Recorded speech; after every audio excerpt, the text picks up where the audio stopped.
Hello, you lovely people. Hello, viewers. How are you? How are you? Welcome to the series finale reaction to Fellow Travelers. Look, we've made it. we have made it to the end. We deserve a pat on the back just for making it. That is an achievement. Yeah, it has been one hell of a roller coaster. This is drama. Heavy shit. In fact, it's so heavy that it was nominated as Best Comedy Series at the Golden Globes. I don't know if that was a typo in the article or genuinely it was like Best Comedy or Musical Series, Fellow Travelers. Someone just making a cruel joke. Yeah. We've gasped, we've gooped. We've fanned, we've cried. So it's really made us appreciate historical representation, which is what this show really has been about, and how we talk about it. And how fit Matt Bomer is. And how Jonathan Bailey. I think I'm more of a Matt Bomer. I'm a Johnny Bay. Johnny Bay. Actually, I'm a bit of Frankie. I won't lie. Oh yeah, Frankie. Frankie, get it. Watch your fucking language. Anyway, as you can see, we are wearing our kind of gayest attire because I thought tie off this series, what better way than to show your support and appreciation for the meaning of pride. Which is your ability to sit there in a leopard print, questionable leopard print rainbow top. Because you know what? I think Hawk in Another Life. You think this is him? Would have burnt this. But yeah. If you want to watch the rest of our reactions for episodes 1 to 7, check it out on the playlist. You will go on a journey and then you will come back to this point and be like, oh, I get it now. Yeah. And if you're watching this from Patreon, then hello. And thank you for joining us. And sorry you've had to deal for the full uncuts of the horror of our reaction in this series.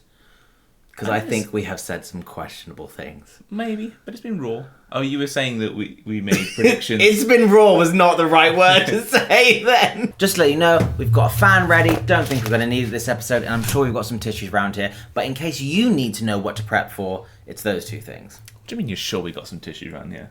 Well, you're a bit emotional, so I'm sure there'll be a pack of tissues somewhere in here. You can't say stuff like that. I sat in my bedroom. You can't say, I'm sure you've got tissues in the bed somewhere. Hawk. I'm sorry, I haven't called. Hawk. I'm here. What? San Francisco. I didn't hear from you. I was worried. We need to talk.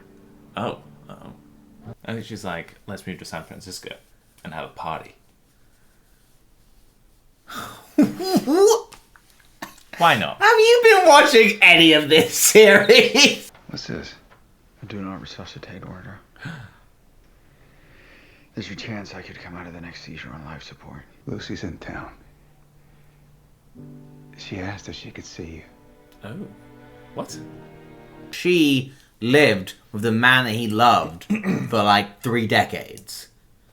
Like I said in a couple of episodes before, they have an understanding of each other. They're both suffering. I think... It's like supporting the person that your partner cheated with. It's a bit... Yeah, but It's a bit... she read that letter. She knew what...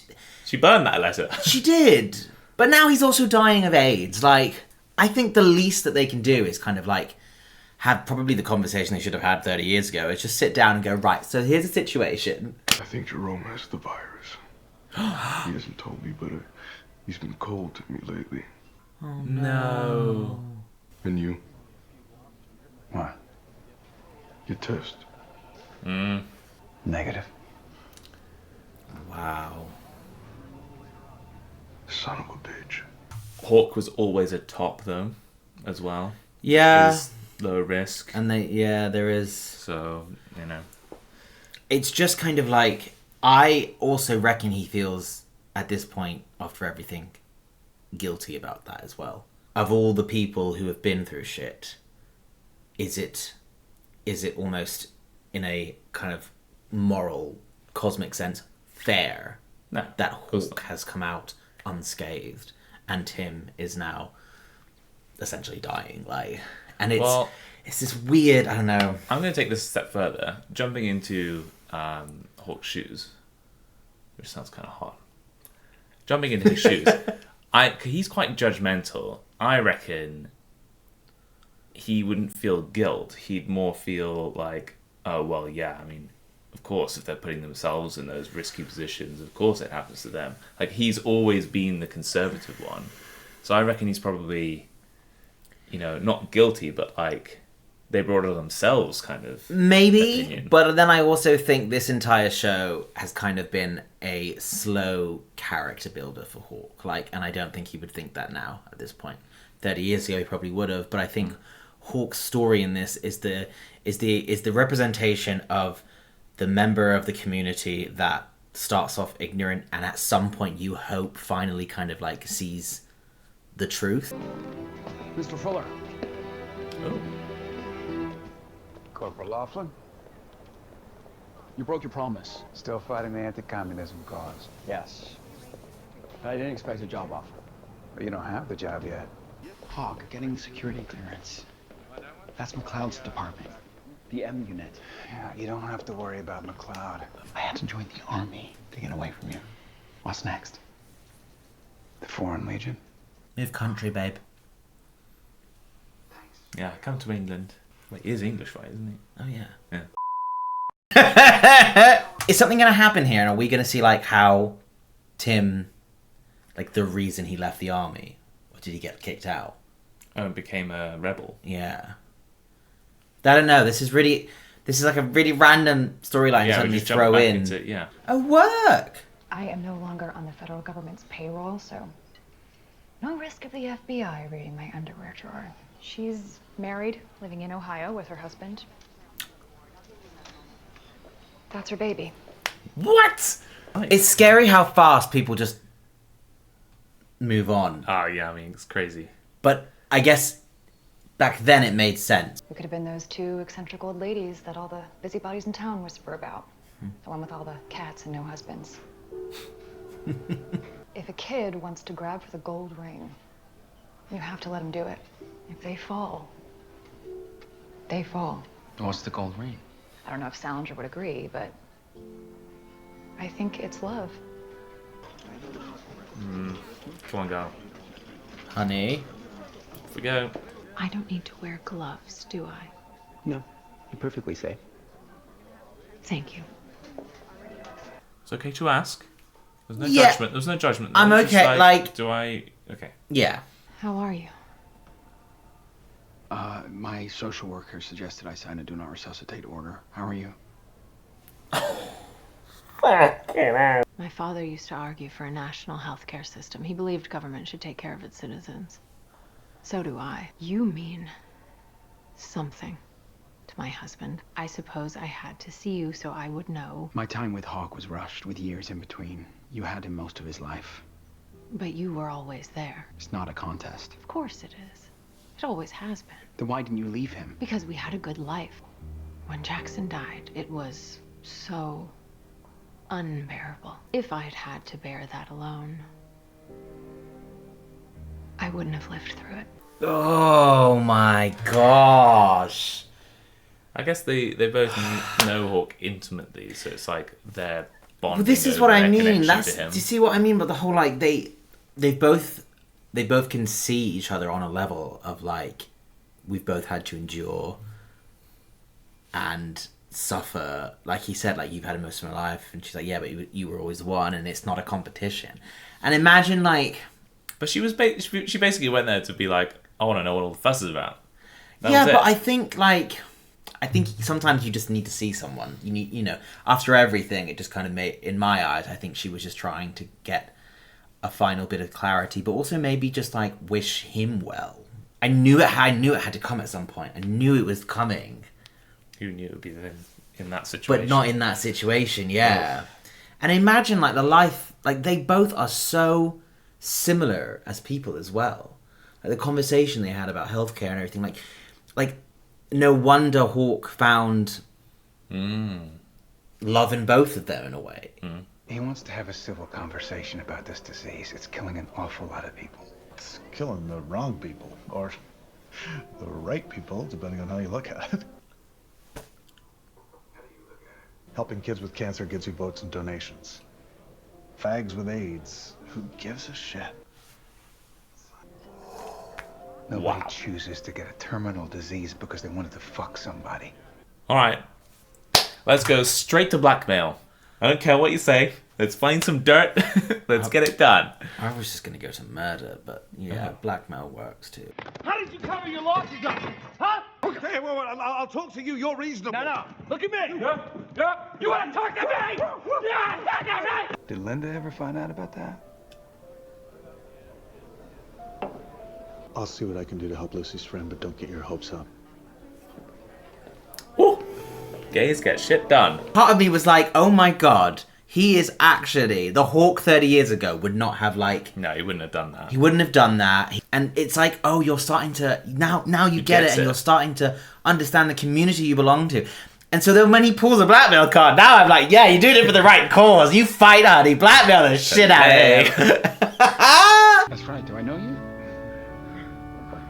Cock sucker. You don't belong here. Get out of here. Had a hunch you'd be here. Come on. Whew. Oh, what a slap. She absolutely slapped She is her. a piece of work. You bitch! At the end, I saw McCarthy for what he was. A rabble-rouser, demagogue. So why do I feel like I've lost someone? Because you knew him. He believed in something. He had ideals. And even if they were misguided, he held them with passion. I used to have passion like that. The epitome of marital fidelity. Yeah. I try. Found the sex dungeon. Could have at least got a frame for the bed. If you showed up to a hookup and you just saw a mattress on the floor, would you still... Mind you, depends how hot Speaking they from are. experience, yes, I have. Oh, you are filth! It was a very small room. Was it good? That looks like a squatter. Yeah, that is. And are you sure who you It had wasn't sex quite like with? that. It wasn't like a large room with a mattress just Oh, on okay. the floor. Is the milk a metaphor? Shut up and drink your milk.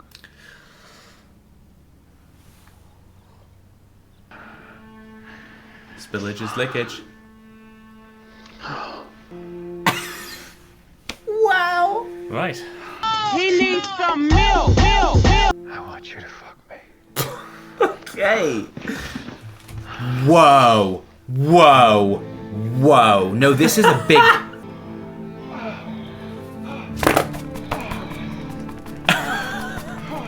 Oh my god. So much to unpack. Do you want to start? Well, I mean, there's a lot. We know this before about the entire, like, what it meant, what it means for Hawk and Marcus as well to do the whole bottoming and topping thing, and the topping bit making them feel slightly more like they're, you know, less connected to being homosexual and this masculine thing about it. Obviously nowadays for us it's not a big, like, although mind you there's still, you know, the whole bottom stigma and shit. There's always going to be that stigma of, you know, essentially two different acts, one being judgmental as like, oh, it's too feminine acting, and one being, you know, something to be proud of, and that's absolute bollocks. But when you put it in the context of everything that these characters have been dealing with in their lives and trying to understand their identity and facing a society that, you know, essentially is far harder for anyone who's probably femme acting, you know, we've seen how hard it is for Frankie, and then him to be like, for him to basically be like, I want to bottom for you, I think it's a big deal. I think it's a huge deal. I'm not entirely sure what it says about Hawk's psyche, I guess, and whether or not it's like, I don't know, but I think it's there's something there. It's hot too. That's always a good thing. It's kind of fun. I might have to give it a quick press. What? I'm going to give it a quick press. Scratches on the back.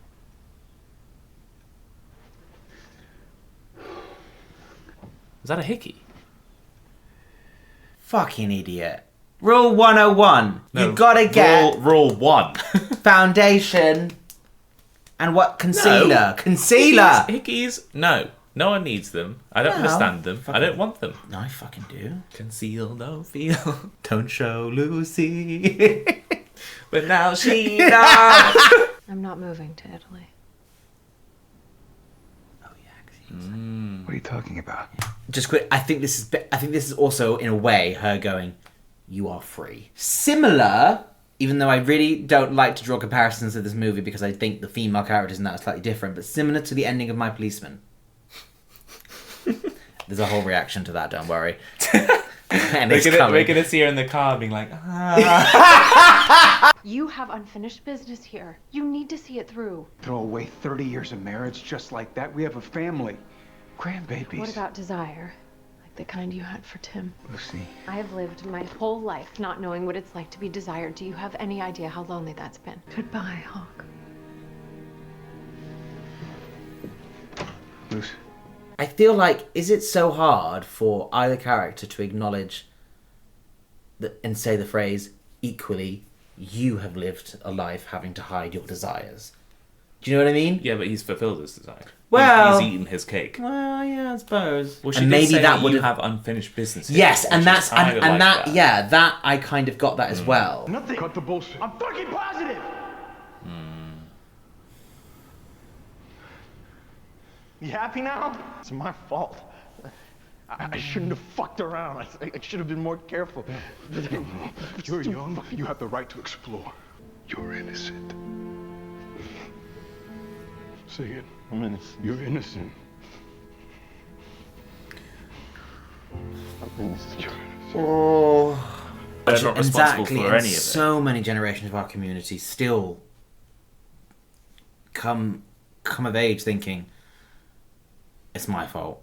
I should be ashamed. Everyone, every little gay, lesbian, bi, trans, queer child needs to just know that they are innocent and they have nothing to be ashamed of, and that is that right there. Like, and even when we sit here, we're going, "Oh, we can wear pride hats and talk about it, blah blah blah," but there are still so many people out there who like have that in their head and think that it is them. Oh, this is them just being them. I'm glad we got to see this bit rather than obviously. I am too. I'm glad we got to see this part in history for them.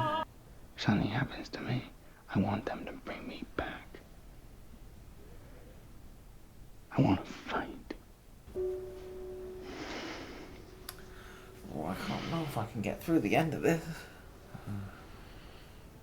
I'm disappearing a little. Every day. Roy Cohn, the lawyer and right-hand man to the late Senator Joseph McCarthy during the infamous Red Scare of the 1950s, is dead. Cohn died today in... No one was untouchable. No. Because it wasn't... And it's so, like... It was indiscriminate, that's where I was trying to go with that. Yeah, and it's also like, this show, like Marcus just listened to that, walked into another room and started another conversation, right? And it kind of goes, it says to you exactly that. It was indiscriminate. But we've seen those characters and who they were. And it's up to us as to whether or not we kind of have a very dark sense of justice kind of in our minds, even though you shouldn't. But the way the story is told, you're like... And it fucks me up a bit because I'm like... I feel bad, but I don't feel as bad as I feel for, you know, I won't be going to his Tim. funeral. And I think that's what it is. It comes down to this whole, like, you know, this is why we need to learn as a community to embrace each other and support each other. Because when push comes to shove, when shit hits the fan, nothing is indiscriminate and things will apply to all of us. So what is the point in all this infighting? Guess that fucker was human after all. What do you think? Okay, yeah, well... Shablam! It's a woman's job to worry about the baby. You have your work, I have mine. Work. It does make me wonder where he gets his work. All right. Damn it, I did that on the internet. Wow! Does make you wonder, though, where he actually gets all his diplomatic work done. Like, Well, yeah. because that's a busy Yeah, schedule. he's spinning a lot of plates. Wife... We're going along choices. with this mattress situation, are we? Okay. Oh, God. He's gonna... I have a really dark suspicion that he is going to be the reason Tim is removed from the government work. Oh, because he can't spend every day with him and wants to get him out Yeah. of his life. And at the very beginning of the episode, he was like, "Oh, the McLeod office is the one that." Oh, the M office, M team or something. Yeah. No, he wouldn't do that to Tim. I'm sorry. Oh, maybe you're right. is this what this entire series is coming to? Wait, so A massive betrayal? what the hell? I What's think wrong he's with it? about to do what he did to the young boy in the first episode. No! No! This It's cannot Mole Man. be what this series has been culminating towards, because if this is, then obviously this explains so much of why he's been looking like a guilty asshole for like every episode that was set in the 80s. But like, this is serious gay fuckery. But why? I don't quite understand yet. Because why. it's trauma, and because he's got so much shame. He's got all that shame that Jerome is at, and he is the embodiment of like doing bad things as queer people because we don't know how to process it ourselves, and so we blame others. And I can't believe this. You could just say, "No, Tim, I don't want that." He doesn't have to out him to the M police. It's about a fella who's getting close to a job in the Hungarian refugee relief program. His name? Timothy Laughlin. He's got a few problems in the area you once questioned me about. It was Hawkins. No, that's impossible. He came to see me last night. Oh, I should warn you. I may make a pass. A girl can hope, can't she? It's amazing that they're still speaking to one another, to be honest. It's also insane storytelling that they are now in the final episode placing these two storylines side by side. Yeah. Dave Holm, Tim Laughlin. Nice to meet you. I don't want to interrupt him right now, maybe later, but I can't make any promises. Dave, he came all this way to meet It's Lonnie, fine. and we're not leaving. It's fine. Just to be clear, What the fuck? Tim isn't Lucy's friend. He's my friend. He just got out of the hospital. I was there with him the whole time. I climbed into his bed and held him. Use his own fear against him. A long time ago, I did something to hurt you. And I think even being in your life hurt you in some way. I spent most of my life waiting for God to love me. And then I realized the only thing that matters is I love God. It's the same with you. I have loved you my whole life. You are my great, consuming love. And most people don't get one of those.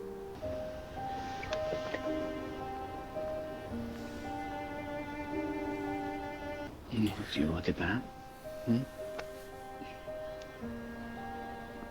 In public, and the world didn't come to an end. What are you doing here? I think I've been used. Good. Finally. Are they going to kidnap him? Kidnap the governor? Yeah. What's that film where they kidnap the president? Like every fucking American film. I have to fight this fight. That means letting go of everything else. God, stop it! What? Oh, the camera's overheating. I think that's him saying goodbye to him, you know? It is. I know it's It's bad good. taste, but that hat is awful. Promise you won't write. Ah. I won't. I won't. No, don't do that to me. Point easy. Look, gentlemen. Get it? I got it. Excuse me. What are you people doing? This way's Gotta do it. Make them listen. AIDS funding now! Our government is killing us! AIDS funding now! Our government is killing us! AIDS funding now! Is it so different now? Is it so different now? Our government is killing us! AIDS funding now! Our government is killing us! AIDS funding now!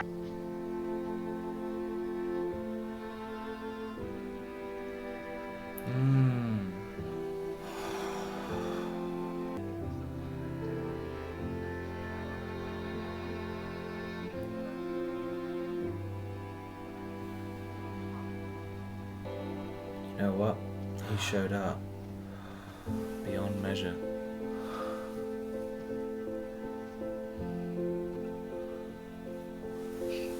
Oh.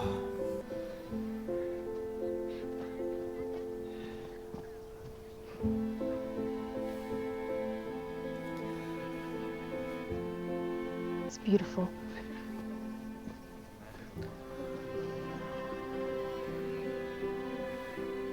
From what you've told me, it really suits your friend. Sweetheart. He wasn't my friend. He was the man I loved.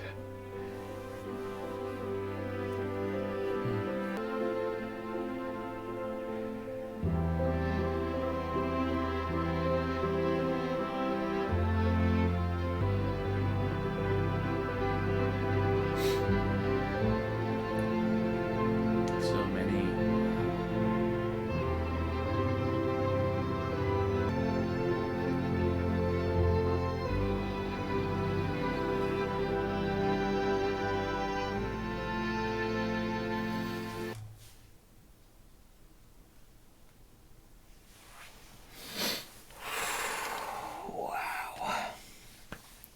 I mean, what a nice way to end the show. Yeah.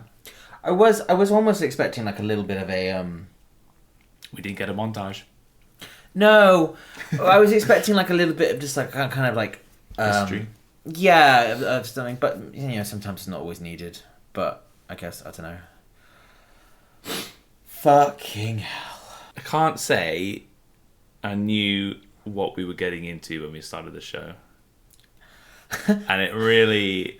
Can't say it's been an enjoyable experience. It really went there. She really went there. Especially as gay men, when it comes to like AIDS-specific things, I think we often have this little bit of like a, not a fear, but like a slight anxiety about getting into something that touches on it, right? Because we know what we're going to be faced with. But I think But it's also been portrayed kind of fairly brutally in the Yeah. past as well. But I do, and as much as this was difficult, I do think this was a complete new way of not just telling that story, but telling a complete other story that I had not even seen portrayed before in any media with the Lavender Scare. And also giving context to history. Sometimes there's a difference between presenting history and going, look how sad that was, but then going... Telling it through the lives yes, of people who lived and it. being like, no, really think about this and let's educate ourselves and let's know the reasons why these characters... This show has encapsulated that entirely. It's been not just a sub-story, but a history lesson, and it's been something for us to, you know, we talk about representation on here, and it's not easy for us to kind of comment on representation that actually we don't know personally because it's a complete different decade, but I think that's also a beautiful thing to be able to go, you know what, I can relate to this, but also I feel so like I don't know anything about this, and I'm glad I'm learning about this, and I think this show does that beautifully. And I'm glad it didn't feel the need to show Tim dying. There was so, you know, I was like, I don't think I could have dealt that, and I'm. It didn't need to. It didn't need to. I think this is a stellar piece of. It's art, but it's also history. Yeah. And above all, it's representation. It is. And I would hope it's representation that all parts of our community can take something from and go, yeah. So I would give that top tier. 2 thumbs. 2 thumbs up. How about 3? Should we make it 4 thumbs? 4 thumbs up for fellow travellers, people. Yeah. Thank you for joining us on this journey. And, hope you're okay. And Merry Christmas. Yeah, and Merry Christmas. Share the love beyond measure, people. Yeah, beyond measure. Beyond measure. Yeah. I'm not really sure what that means, What? It means you can't measure it. It's so great. Oh, right, of course, yeah. It's beyond measure. Love. Share the love. We shall say goodbye. Fare thee well.